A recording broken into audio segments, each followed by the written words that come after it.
You said that before the season started, people were curious how much having Garrett Rand back and having Isaiah Lardy healthy would affect the defense. Any stats, how do you think they've been able to help the defense, at least through these first 3 games? I think they've been able to help tremendously, even though it might not show up on the stat sheet, which, as a D lineman, especially like in a scheme like ours, it's kind of like playing offensive line. They're such an integral role of this defense. It's so important to our defense that people have no idea. They're eating up these blocks, so our backers can run free. And even if our backers are getting picked up now, you can't account for the safety. So they're so important. Even with all the tip balls that you see, it led to a turnover this game. They've been helping us out a lot. Definitely appreciate it. So, when you have those targeting penalties, and then you have Tyler and John going back in the back, defensive backfield at safety, along with alongside Colin, how did you assess their performance and jumping in, despite being, I think they're on scout team last week too, and then they're thrusted into game time against a number 11 team in the nation? Oh, I think they did great. Everybody is in the meetings, everybody's in the same meetings, everybody gets the same game plan, and the fact that they were able to prepare, and that's something that we preach, is to prepare like you're the starter, even if you're the fifth string. No matter what position you're in, you have no idea how this game can go. The game of football is crazy. I've lived it myself. First snap, you can go down or whatever the case is. The targeting now, so everybody needs to prepare like the starter, and I'm just proud of how they came in and stepped up. Chris, Zach Bond's leading the team in TFL sacks. What has he done this year to elevate himself? We're rooming for a lot of years. Is there certain things that are different about him on the field? I think I said this before, but I think he's just more confident. You can tell that he's playing with confidence. He's not thinking about anything anymore. As soon as the ball snapped, he's going.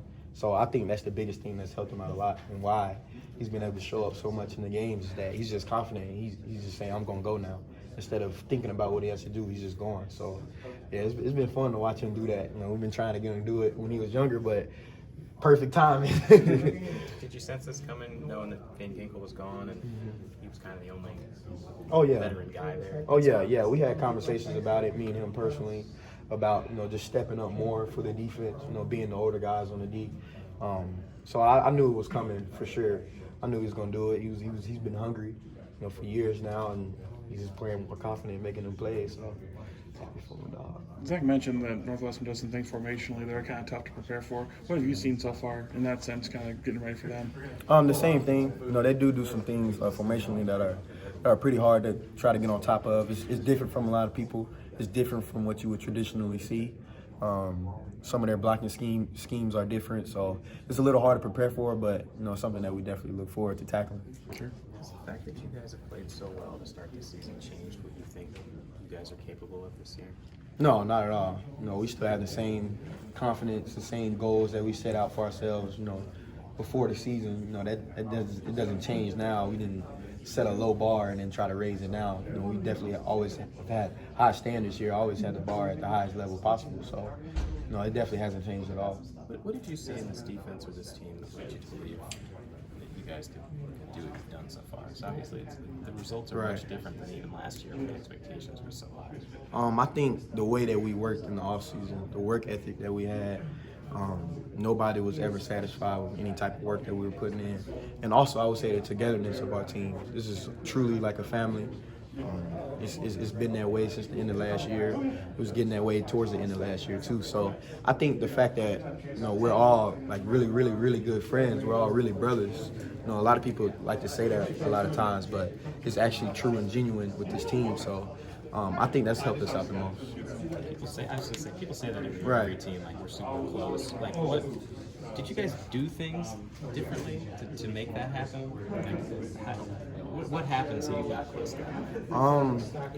You know what? I mean, we did a few things differently this summer. We had something called a real talk session, basically where we just opened up to each other and we just opened up in some of our meetings and talked together. And it was amazing to see how close we got. The more you get to know people, the more time you spend with people. We just spent a lot of time together. Whether it be going bowling or inviting people over to your house. Instead of going to a party or something, we all would just go to the football house. The house with everybody. in there, so wasn't hard to get everybody over there. But things like that, just spending time together, I think has made us real close. You get to know people more, you get to relate to people more.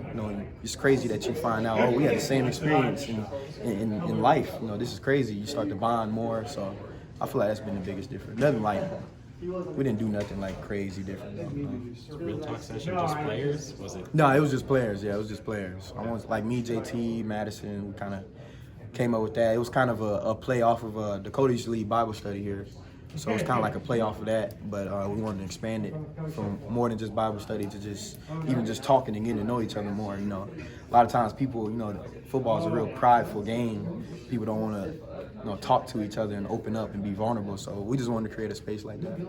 How many guys do you get in that type of session?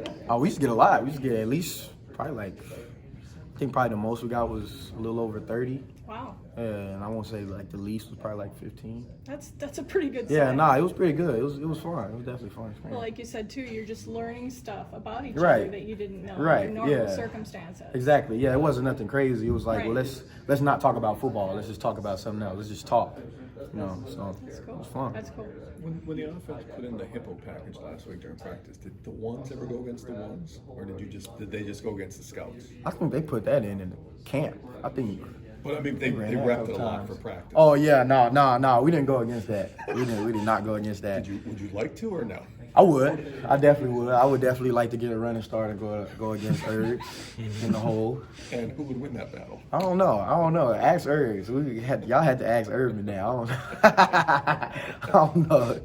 You guys are going back to how well you guys played. I think outside people are starting to notice how good you are and saying, "Well, they're the only team that could challenge Ohio State." I mean, do you look at this and feel like we have the pieces to win a Big Ten championship, or we're good enough to finally get to the playoff? I know there's a long way to go, but is that your take on things, your sense of what's possible? Right. Nah, we don't even think about that. That's something that we set out for, even in off-season workouts.